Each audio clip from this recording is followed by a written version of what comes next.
මම සීවලී අරුග්ගොඩ අතිරේක රේගු අධ්‍යක්ෂ ජෙනරාල් ශ්‍රී ලංකා රේගුවේ මාධ්‍ය ප්‍රකාශක. අද දින මේ මාධ්‍ය හමුව විශේෂයෙන්ම කැඳවන්නට අපි බලාපොරොත්තු වුණේ බහලුම් ආනයන බහලුම් 300 ගණනක් රේගුවෙන් පරීක්ෂා නොකර නිදහස් කිරීම කියන කරුණ සම්බන්ධයෙන් පසුගිය දිනවල මාධ්‍යවල විවිධ ප්‍රචාර සිදු වුණා. අපි දකිනවා මේ සිද්ධියට අදාළම නැති එහෙම නැත්නම් අසත්‍ය ප්‍රචාර විශේෂයෙන්ම මේ සම්බන්ධයෙන් ප්‍රචාරය වෙනවා. විශේෂයෙන් ශ්‍රී ලංකා රේගුවේ කීර්ති නාමයට හානි වන පරිදි මෙම ප්‍රචාරය සිද්ධ වෙන නිසා ශ්‍රී ලංකා රේගුවේ ජේෂ කල්මනාකාරීත්වය තීරණය කළා මේ සම්බන්ධයෙන් මහ ජනතාවට පැහැදිලි කිරීමක් සිදු කරන්නට. ඉතින් මේ බහලුම් වල අඩංගු ද්‍රව්‍ය මොනවද කියලා බොහොම කතා බහට ලක් වෙනවා මේ කාලේ.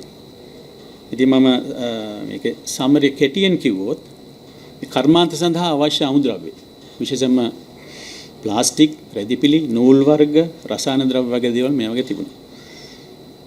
ඒ වගේම නිෂ්පාදකයන්ගේ දේශීය නියෝජිතයන් ආනයන කරන ලද මෝටර අමතර කොටස්, විදුලි උපකරණ වගේ දේවල් මේකේ තිබුණා.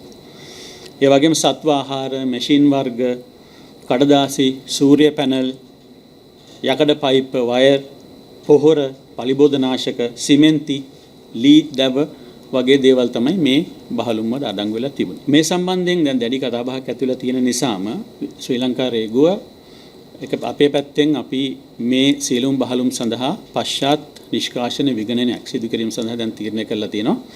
පශ්චාත් නිෂ්කාශන විගණන අංශයෙන් මේ සම්බන්ධයෙන් විගණනයක් සිදු කරගෙන යනවා. ආරම්භ කළ දැන් සෑහෙන දුරට ක්‍රියාත්මක කරලා තියෙනවා. ඒ වගේම මුදල් අමාත්‍යාංශ ලේකම්තුමා විසින් පත් කරන ලද ඉහළ පෙළේ කමිටුවක් මගින් මේ සමස්ත ක්‍රියාදාමයම විමර්ශනයකට ලක් කරලා තියෙනවා. රේගු අධ්‍යක්ෂ ජනරාල්වරයා සහ අදාළ සීලෝණ නිලධාරීන් මේ කමිටුවට ගිහිල්ලා අපි විස්තර ලබා දීලා තියෙනවා. ඔවුන් ඉල්ලපු සීලෝම විස්තර අපි ලබා දුන්නා. ඒ වගේම අපරාධ පරීක්ෂණ දෙපාර්තමේන්තුවටත් අපි මේ සීලෝම විස්තර ලබා දීලා තියෙනවා. ඔවුන්ට අවශ්‍ය විමර්ශනයක් සිදු කිරීම සඳහා. වසනාකාරයට මේ බහලුම් 300 ගාන නිදහස් කිරීමට කාගෙන් හෝ වෙන නියෝගයක් පමුණා. මේ බහලුම් නිදහස් කිරීමේ ක්‍රියාවලිය මම මේ අවස්ථාවේ විශේෂම කියන්න ඕනේ. අපි හදාගත්තේ ශ්‍රී ලංකා රේගුව තුලමයි. විශේෂයෙන්ම ජේෂ්ඨ කළමනාකාරීත්වයේ අනුමැතිය යටතේ කමිටුවක් පත් කළා. රේගුව විසින්ම නිර්ණායකයන් තීරණය කරලා රේගු නිලධාරීන්ගෙන් සමායුතු කමිටුවකින් තමයි මේක නිදහස් කරේ. අපිට වෙන කිසිම පාර්ශවයකින් කිසිම අනක් හෝ බලපෑමක් සිදු වුණේ නැහැ මේ ක්‍රියාවලියදී. ඒක මට මේ වෙලාවේ බොහොම ස්ථිරවම කියන්න පුළුවන්. ඒ වගේම රේගුව බාර ඇමතිවරයා කවුද? රේගුව තියෙන්නේ මුදල් අමාත්‍යාංශය යටතේනේ. එතකොට මුදල් අමාත්‍යාංශයේ මුදල් ඇමතිවරයා වෙන්නේ අතිගරු ජනාධිපතිතුමා. එතකොට සමාජයේ විලාසන කතා වෙනවා පැමිණිලි කරනවා දකිනවා විරෝධතාව පේන්න තියෙනවා විමල් රත්නායක ඇමතුමා වරාය බාර ඇමතුමා. එතුමා මේකට සම්බන්ධයි. ඔව් අපිත් ඒ කතාව දැක්කා. දැන් විමල් රත්නායක ගරු ඇමතුමන් ඉන්නවා මේ අමාත්‍ය මණ්ඩලයේ අනුමැතිය පරිදි පත් කරන ලද මේ වරායේ තදබදයට විසඳුම් සැලසීම සඳහා පත් කරන ලද කමිටුවේ එතුමා තමයි සභාපති. ඒ කමිටුවට රේගු අධ්‍යක්ෂ ජනරාල්වරයාත් සමාජික වශයෙන් ඉන්නවා. ඉතින් මේ කමිටුව සමස්ත ක්‍රියාවලිය දිහාම බලලා යම් යම් පියවරවන් ගන්නවා. එසේ වුවත් මේ රේගුව විසින් මේ කරගෙන යන ලද නිෂ්කාශන ක්‍රියාවලියට කිසිම විදිහකින් එතුමා සම්බන්ධ වුණේ නැහැ. එතුමාගෙන් අනක් හෝ එතුමාගේ ඉල්ලීමක් හෝ කිසිම දෙයක් අපිට ලැබුණේ නැහැ.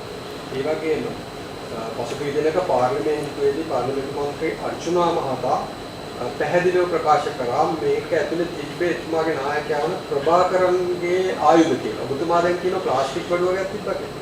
එතුමා කියනවා ආයුධ තියෙනවා කියලා. මේකේ සත්‍යතාවය රටක කොහොමද අපි කරන්නේ? දැන් කියනවා ඩයස්පෝරා ජර්මන් ශික්කේ වර්කීමේ කිව්වා කියලා. මම හිතන්නේ එතුමාගේ මේ කතාව ගැන අවශ්‍ය පියවර ගනී ඒ අදාළ ආයතන.